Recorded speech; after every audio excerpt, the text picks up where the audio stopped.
다음 소식입니다. 한국거래소의 최근 보고에 따르면 대봉이레스 주가가 상당한 폭으로 상승하여 장기 박스권을 벗어났습니다. 프로젠 주가 역시 5거래일 연속 상한가를 기록하며 주목을 받고 있습니다. 크라운 해태홀딩스는 주가가 8.39% 상승하여 6,330원에 거래를 마쳤으며 이는 지주사의 장점이 부각된 결과로 보입니다.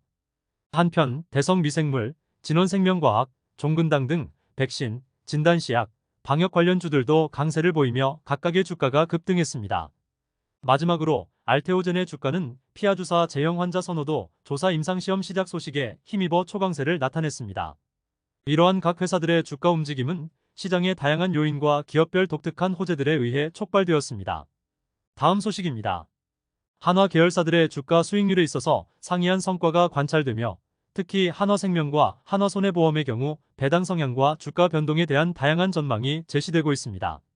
한화생명은 3분기 실적 부진에도 불구하고 고배당 기대감이 유지되고 있으며 주당 배당금과 예상 배당 수익률에 대한 긍정적인 전망이 지속되고 있습니다. 반면 한화손해보험은 극단적인 저평가 상황이 해소될 것으로 기대되고 있으며 주주환원 재개 후에 긍정적인 실적 전망이 제시되고 있습니다. 한화그룹 전체로 보면 사업구조 개편이 마무리되면서 실적 개선과 주가 상승 흐름이 예상되고 있습니다. 이러한 배경 속에서 한화생명은 단기납 종신보험 판매 확대를 통해 보험 손익 개선을 도모하고 있습니다.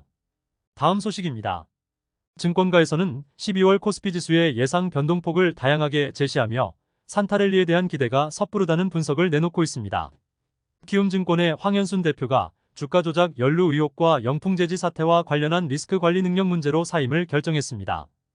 이에 따라 엄주성 부사장이 새로운 대표로 내정되어 위기에 빠진 키움증권의 변화와 쇄신을 이끌 예정입니다. 한편 에코프로머티리얼즈의 상장 이후 주가가 연일 상승하며 시장의 관심을 끌고 있습니다. 또한 네이버의 인공지능 AI과 관련한 사업 가치에 대한 고민이 필요하다는 키움증권의 분석이 나왔습니다.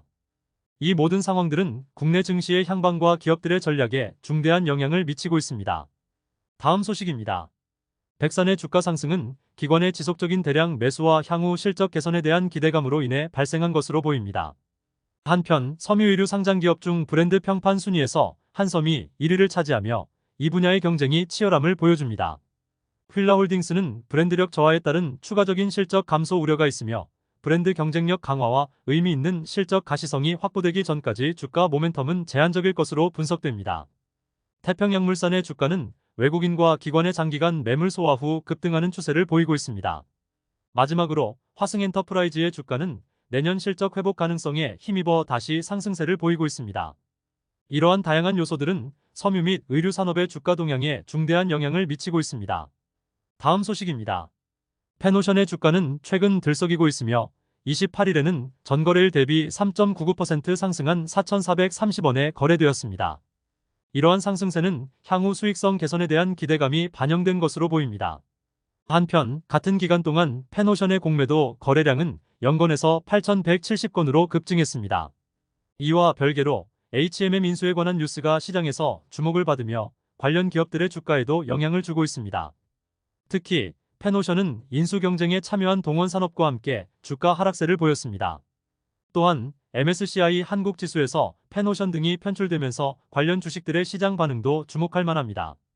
다음 소식입니다. CJ 대한통운의 주가 급등과 성장은 변화된 소비 형태에서 기인하며 특히 해외 직구의 일상화가 주요 요인으로 지목됩니다. 이러한 소비 행태의 변화는 코로나19 경험과 더불어 다양한 채널과 브랜드에 대한 소비자들의 선호가 높아지면서 발생했습니다. 또한 CJ 대한통운은 택배 처리량의 증가와 함께 경쟁력 있는 물류 서비스 제공을 통해 택배 시장에서의 성장세를 유지하고 있습니다. 이와 관련하여 CJ 대한통운의 영업이익률은 8년 만에 최고치에 도달할 것으로 예상되며 이는 강한 매수세를 유도하고 있습니다. 이런 요인들이 종합되어 CJ 대한통운의 목표 주가는 상향 조정되었으며 향후 주가 반등을 기대하게 됩니다. 다음 소식입니다. 나스미디어의 주가 상승은 경기 회복과 수주 확대에 대한 기대감에 힘입은 것으로 특히 3분기 영업이익이 72억 3천만 원을 기록하며 전년 동기 대비 14.5% 감소한 것에도 불구하고 긍정적인 전망을 보여주었습니다. 제일기획의 경우 그간 부진한 광고 시장이 주가에 영향을 미쳤으나 해외 매출의 고성장과 인건비 절감 기조가 실적 성장에 기여하며 목표 주가가 상향 조정되었습니다. 더불어 제일기획의 계열 부문 성장에 대한 기대가 커지면서 4분기에는 배당 매력이 부각되고 있습니다. 이러한 상황에서 광고업종의 환경이 개선되면서 제일기획의 주가가 상승할 시점에 접어들었다는 분석이 나오고 있습니다. 다음 소식입니다. 최근 주식시장에서 다양한 회사들의 주가 동향이 눈에 띄고 있습니다.